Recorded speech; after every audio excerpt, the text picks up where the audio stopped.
كلنا مرينا بالموقف ده. نصحى الصبح مليانين حماس وقررنا خلاص هنغير حياتنا.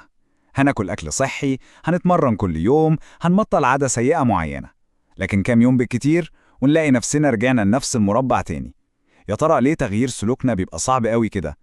السر كله في فهم قوة خفية بتتحكم فينا أكتر من نتخيل. طيب خلينا نبدأ من المشكلة الأساسية اللي بتقابلنا كلنا. دايما بنفتكر إن الحل هو قوة الإرادة. لو بس الواحد حاول أكتر، لو بس كان عنده عزيمة أقوى. لكن الحقيقة اللي العلم اكتشفها إن الاعتماد على قوة الإرادة لوحدها عامل زي اللي بيحاول يوقف فيضان بسور من الرمل، ملوش لازمة. وهنا بقى السؤال المهم، ليه رغم كل النوايا الكويسة والعزيمة اللي بنجمعها دي بنفشل في الآخر؟ الإجابة ببساطة هي إننا بنحارب في معركة غلط خالص. الصراع الحقيقي مش بين رغباتنا وقراراتنا اللي واخدينها وإحنا فايقين، لأ، الصراع بين وعينا ده ونظام تاني خالص أقوى بكتير شغال في الخلفية بشكل أوتوماتيك. والفرق ده هو كل الحكاية. خلينا نتخيل إن قوة الإرادة دي عاملة بالظبط زي بطارية الموبايل، ليها ساعة معينة، ومع كل قرار بناخده وكل مجهود بنعمله طول اليوم البطارية دي بتفضى. أما العادة فدي زي برنامج شغال في الخلفية، بيستهلك طاقة ما تتذكرش. فلما بطارية الإرادة بتفضى تفتكروا مين اللي بياخد الكنترول؟ أكيد البرنامج التلقائي. وعشان كده في النهاية العادات دايما هي اللي بتكسب. طب عشان نفهم إزاي ده بيحصل جوه مخنا لازم أحكي لكم قصة حقيقية، قصة غريبة أوي محيرة، قصة يوجين باولي، الراجل اللي فقد ذاكرته بس عاداته فضلت معاه. قصته دي غيرت مفهومنا كلنا عن العادات للأبد. متخيلين حد يسمع جملة زي دي عن أقرب الناس ليه؟ يوجين جاله التهاب فيروسي في المخ دمر الجزء المسؤول عن تكوين أي ذكريات جديدة. مراته بيفرلي اتقال لها إن جوزها اللي هي تعرفه ممكن يكون راح خلاص. وهنا بقى تبدأ الحاجة اللي تحير بجد. يوجين كان ممكن يسأل نفس السؤال كل دقيقتين عشان بينساه في ساعتها، لكن في نفس الوقت كان بيصحى الصبح يلبس ويخرج يتمشى حوالين البيت ويرجع لوحده من غير ما يتوه. إزاي ده ممكن؟ السؤال ده هو اللي وقف العلماء عنده. لو مش الذاكرة الواعية هي اللي بتحركه، يبقى إيه اللي بيحركه؟ الإجابة على السؤال ده فتحت باب ما كانش حد يتخيله على فهم الآلية العصبية اللي بتشتغل جوه مخنا كلنا كل يوم.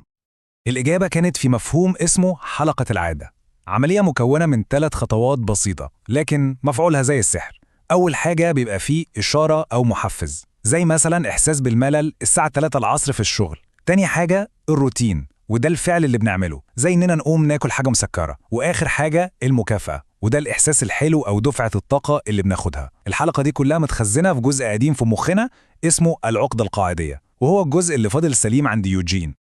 والدليل على الكلام ده عبقري جدا، جاي من تجارب اتعملت في معهد MIT على الفئران.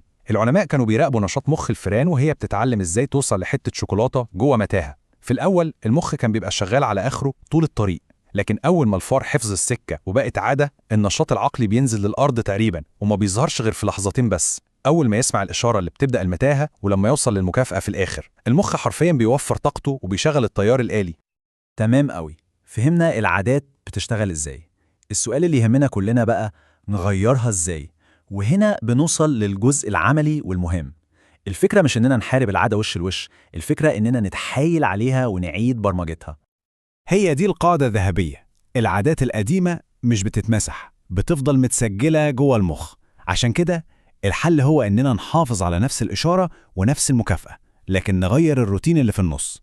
ده هو مفتاح إعادة البرمجة.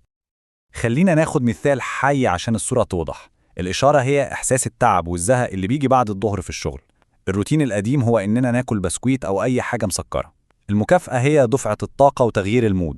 عشان نطبق القاعدة الذهبية هنحتفظ بنفس الإشارة ونفس المكافأة، بس هنغير الروتين. فبدل البسكويت ممكن نقول نتمشى 5 دقايق أو نتكلم مع زميل. هنحصل على نفس المكافأة، دفعة طاقة وصفاء ذهني، لكن بروتين جديد وصحي أكتر. بس الموضوع مش بيقف هنا، في ليفل تاني خالص من العادات، ليفل أقوى بكتير. مش كل العادات زي بعضها.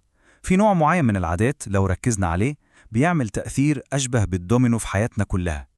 هي دي اللي بنسميها العادات المحورية أو الكيستون هابتس. دي عادات عاملة زي حجر الأساس، لما بنحطها صح بتبني عليها تغييرات إيجابية تانية من غير ما ناخد بالنا. زي مثلا عادة الرياضة بانتظام، مش بس بتخلي الصحة أحسن، دي بتخلي الشخص ياكل أحسن وينام بشكل أعمق ويبقى إنتاجيته أعلى في الشغل.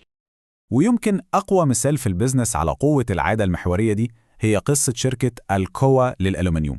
لما المدير التنفيذي الجديد بول أونيل استلم الشركة، أول حاجة أعلنها للمستثمرين كانت إنه هيركز على سلامة العمال. الناس استغربت جدا، لكن اللي حصل كان مذهل. عشان يحسنوا السلامة اضطروا يغيروا طريقة التواصل في الشركة ويحسنوا كفاءة خطوط الإنتاج، وده في الآخر وصل لأرباح قياسية. عادة محورية واحدة غيرت كل حاجة في الشركة. حلو قوي. دلوقتي يلا بينا نلم كل الخيوط دي مع بعض في خطوات عملية واضحة أي حد فينا يقدر يستخدمها. إزاي نبدأ فعلا رحلة تغيير عاداتنا؟ أول حاجة لازم نحطها في بالنا عشان ما نزهقش في النص. الأبحاث بتقول إن تكوين عادة جديدة بياخد في المتوسط 66 يوم عشان تبقى سلوك تلقائي من غير تفكير.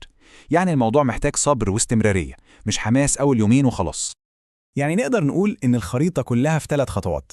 أولاً لازم نلاقي الدافع الحقيقي اللي عشانه عايزين نتغير. ثانياً نطبق القاعدة الذهبية ونغير الروتين بس. وثالثاً ودي خطوة في منتهى الأهمية، لازم نصمم البيئة اللي حوالينا عشان تساعدنا. يعني نخلي جزمة الجري جنب الباب ونشيل طبق الحلويات من قدامنا. البيئة يا إما معاك يا إما ضدك. ودي آخر نقطة ومهم جدا نفتكرها دايما. العادات السيئة مش بتتمسح، بتفضل متخزنة جوه مخنا ومستنية الإشارة الصح عشان ترجع تاني. عشان كده الهدف مش إننا نمحي الماضي، الهدف إننا نبني عادات جديدة إيجابية تكون أقوى منها وتسيطر هي. وفي الآخر السؤال ده لكل حد بيسمعنا، بعد ما عرفنا كل ده، يا ترى إيه هي العادة المحورية الصغيرة الواحدة اللي ممكن تكون نقطة البداية لتأثير الدومينو اللي هيغير حياتنا كلها؟ الاختيار في إيدينا.